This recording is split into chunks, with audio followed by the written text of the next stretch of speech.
ದೇವರ ನಾಮದಲ್ಲಿ ಎಲ್ಲರಿಗೂ ಶುಭಾಶಯಗಳು.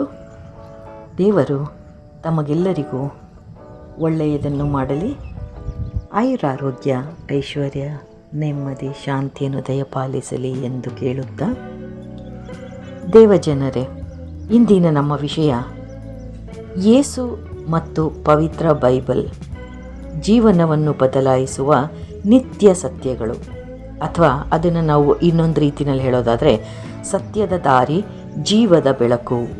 ಯೇಸು ಮತ್ತು ಬೈಬಲಿನ ಅದ್ಭುತ ಸತ್ಯಗಳು, ಇದೆಲ್ಲ ನಿಮಗೆ ತಿಳಿದಿದೆಯೇ? ತಿಳಿದಿಲ್ಲವಾದರೆ ದಯವಿಟ್ಟು ಹಿಂದೆ ಪರಿಚಯ ಮಾಡಿಕೊಳ್ಳೋಣ, ಹಿಂದೆ ತಿಳ್ಕೊಳ್ಳೋಣ.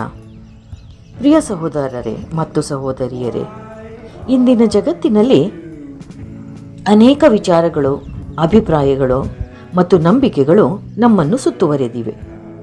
ಆದರೆ ಎಲ್ಲ ಕಾಲದಲ್ಲಿಯೂ ಬದಲಾಗದ ಒಂದು ಸತ್ಯವಿದೆ. ಅದೇನು ಗೊತ್ತಾ? ಅದು ಯೇಸು ಕ್ರಿಸ್ತ ಮತ್ತು ದೇವರ ವಾಕ್ಯವಾದ ಪವಿತ್ರ ಬೈಬಲ್. ಯೇಸು ಕೇವಲ ಇತಿಹಾಸದ ವ್ಯಕ್ತಿಯಲ್ಲ, ಆತನು ಜೀವಂತ ರಕ್ಷಕನು, ಜೀವಂತ ತಂದೆ, ಜೀವಂತ ದೇವರಾಗಿರುವನು. ಬೈಬಲ್ ಕೇವಲ ಒಂದು ಪುಸ್ತಕವಲ್ಲ, ಅದು ದೇವರ ಹೃದಯದ ಸಂದೇಶವಾಗಿದೆ.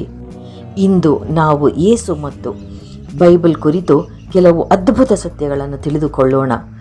ತಾವೆಲ್ಲ ರೆಡಿಯಾಗಿದ್ದೀರಾ? ಸಿದ್ಧರಾಗಿದ್ದೀರಾ ತಿಳ್ಕೊಳ್ಳೋಕ್ಕೆ?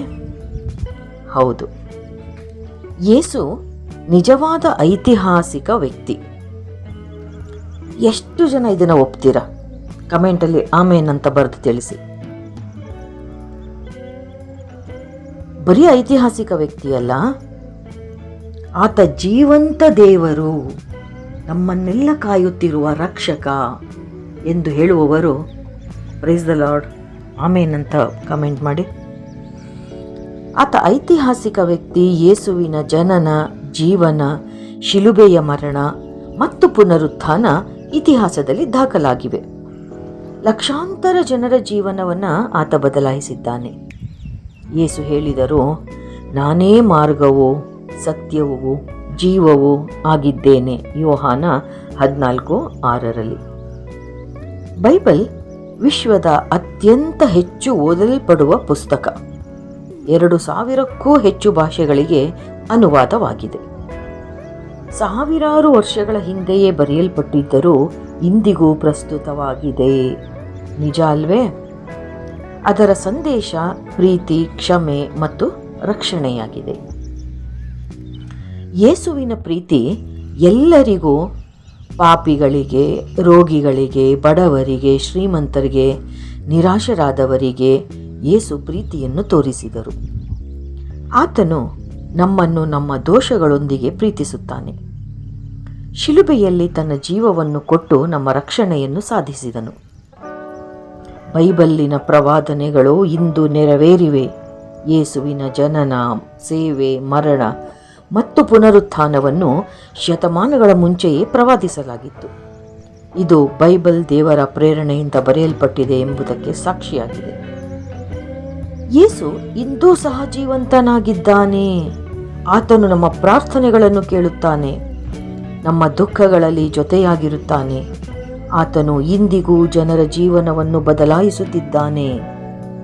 ಬೈಬಲ್ ಜೀವನಕ್ಕೆ ಮಾರ್ಗದರ್ಶಕ, ಕುಟುಂಬ ಜೀವನಕ್ಕೆ ಮಾರ್ಗದರ್ಶನ ನೀಡುತ್ತದೆ, ಸಂಕಷ್ಟದಲ್ಲಿ ಧೈರ್ಯ ನೀಡುತ್ತದೆ, ನಿರಾಶೆಯಲ್ಲಿ ನಿರೀಕ್ಷೆ ನೀಡುತ್ತದೆ, ಪಾಪದಿಂದ ದೂರವಾಗಿ ದೇವರ ಕಡೆಗೆ ನಡೆಸುತ್ತದೆ.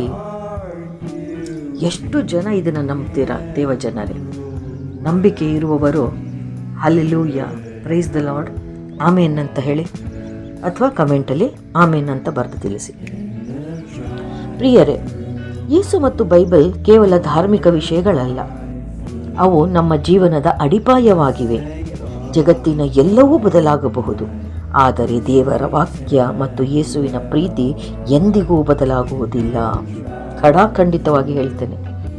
ನಾವು ಯೇಸುವನ್ನು ಹೆಚ್ಚು ತಿಳಿದುಕೊಳ್ಳೋಣ, ಬೈಬಲನ್ನು ಪ್ರತಿದಿನ ಓದೋಣ ಮತ್ತು ದೇವರ ಮಾರ್ಗದಲ್ಲಿ ನಡೆಯೋಣ ಮಿತ್ರರೇ. ಆಗ ನಮ್ಮ ಜೀವನದಲ್ಲಿ ನಿಜವಾದ ಶಾಂತಿ, ಸಂತೋಷ ಮತ್ತು ರಕ್ಷಣೆಯನ್ನು ಅನುಭವಿಸಬಹುದು.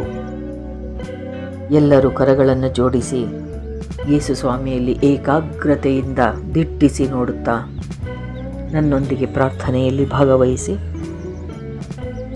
ಪ್ರೀತಿಯ ಪರಲೋಕದ ತಂದೆಯೇ, ಇಂದು ಯೇಸು ಮತ್ತು ನಿನ್ನ ಪವಿತ್ರ ವಾಕ್ಯದ ಕುರಿತು ಕೇಳಿದ ಸತ್ಯಗಳಿಗಾಗಿ ನಿನಗೆ ಧನ್ಯವಾದಗಳು.